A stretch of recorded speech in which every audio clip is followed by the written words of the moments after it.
Hey everyone, welcome to today's video. In today's video, we are going to be talking about a side-scrolling platformer that actually surprised me. And that game is Magicat. So as I stated, Magicat is a side-scrolling platformer where you play as a Magicat who gets an item stolen from this monkey. And you have to go through these levels, fight bosses, as you work your way to the final boss who happens to be this monkey. So let's talk a little bit more about Magicat, obviously.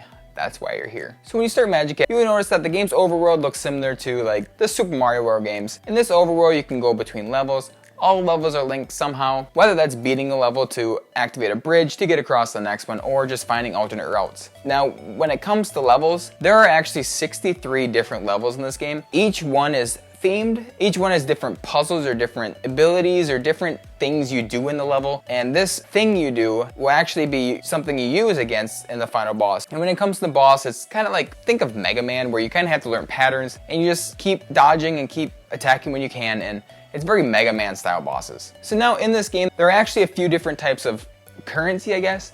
One of them is paws. I'm gonna call them paws. I'm not exactly sure what the heck they are. So as you go through the game, you'll defeat enemies, and when you defeat enemies, you get coins. You can try and complete the levels different ways. For example, there's like an achievement to not take any damage in the boss fight. Things like that will help you gain a higher score at the end of the level, and that score will give you more paws to use. Now, what do these paws do, you ask? Well, these paws actually allow you to buy upgrades in the shop, and these upgrades can be ability upgrades, and they can be upgrades that assist you in the overworld. Like there's one that allows you to find treasure, there's one that allows you to destroy obstacles, and most importantly, the currency is actually used to revive instantly from a death. So when you die, you have about 5 seconds. It'll ask you if you want to respawn by spending 2 paws. And then the next time you die, it'll ask if you want to spend 4 paws to revive. Next time it would be 8 paws, 16 paws, 32 paws, 64, 130. Okay, I'm gonna delete that because I can't think what 64 times 2 is. So I'm gonna delete that. The game is a little lenient because you are able to like instantly revive upon a death, and that makes this frustrating game not so frustrating, because there are some levels where you die so much that it can be super frustrating, and the fact that you can instantly revive does alleviate some of that frustration. Another cool thing about the pause is that, say you die twice during the course of the level before the boss room. So the next time you die, you have to spend 8 paws to revive. But once you go into that boss room, it'll reset. So you go back to spending 2 paws, 4 paws, 8 paws, 16 paws, so on and so forth.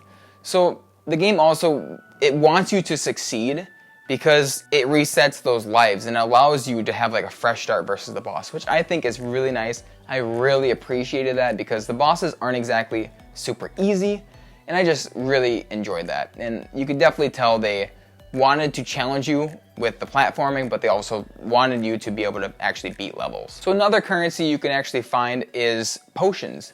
And these potions are spread throughout the levels. Some are hard to reach, some are pretty obvious, but they're spread throughout the levels, and your goal is to collect them, and they are actually used to use certain abilities. Every time you use your dash attack, you expend 1 potion. And there are also checkpoints spread throughout the level where you can actually spend 10 potions to activate that checkpoint.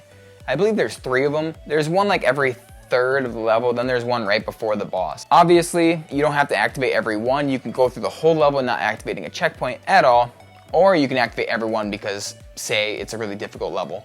But I always just end up activating one before the boss fight because I felt like that was most important. So that's another way the game wants you to succeed. Like I said, it challenges you with its platforming and its difficulty, but in the end it does want you to succeed with its life system, with its checkpoint system. So let's back up a little bit and talk about the graphics and the soundtrack. So the graphics for Magicat, it's more budget graphics. Like, it's nothing that's gonna blow you away.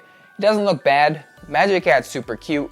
The other enemies, I guess, they're animals. They're also super cute. So the game itself looks okay. And just like the soundtrack isn't ear-grating. It's not awful. It's not really, really good. It's not like Time Spinner or Flame in the Flood where I'm just like, yeah, this is a great soundtrack. No, it's just a soundtrack. So that's not really gonna blow you away. What is gonna blow you away is the core platforming of the game. The last thing I wanna mention is that there actually is a new game plus for this game. If you remember at the beginning of the game, when the monkey steals your possession, you can only read their talk. So like Magicat says meow, meow, meow, meow, and the monkey says eek, eek, eek. You know, you can only see what they're saying untranslated. But in New Game Plus, you start the game over and you can actually see everything translated.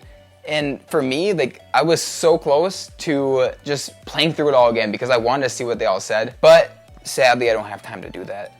So if someone else wants to do it and translate everything for me, that'd be great, because that'd be awesome, and I really want to know what they say. I might go back to it later. And then the game itself also took me about 4 hours to beat. I only completed 33% of the game, so there's still achievements I can get, there's still jewels I can collect in the levels, there's still so many levels I need to play yet, and if you're a completionist, you're probably gonna put like 10 hours in this game. I would put my money on it because some levels really had me stuck on them for like half an hour or so. Now that we're done talking about Magicat's gameplay and what it's about, let's talk about price. So Magicat is $10 originally, and I actually purchased it on sale for $5. When you originally buy it, you do fall under the impression that it's gonna be a budget platform. You're just like, okay, this is a cheap little game, whatever, I'll play it, I'll see what it's about. But the level of creativity, the level of design, just everything about it actually kind of blew me away. So I think $5 is honestly a very, very good price for this game. I think it's worth playing, honestly. I think this is a platformer that actually is worth playing. So if you're in the market for a platformer,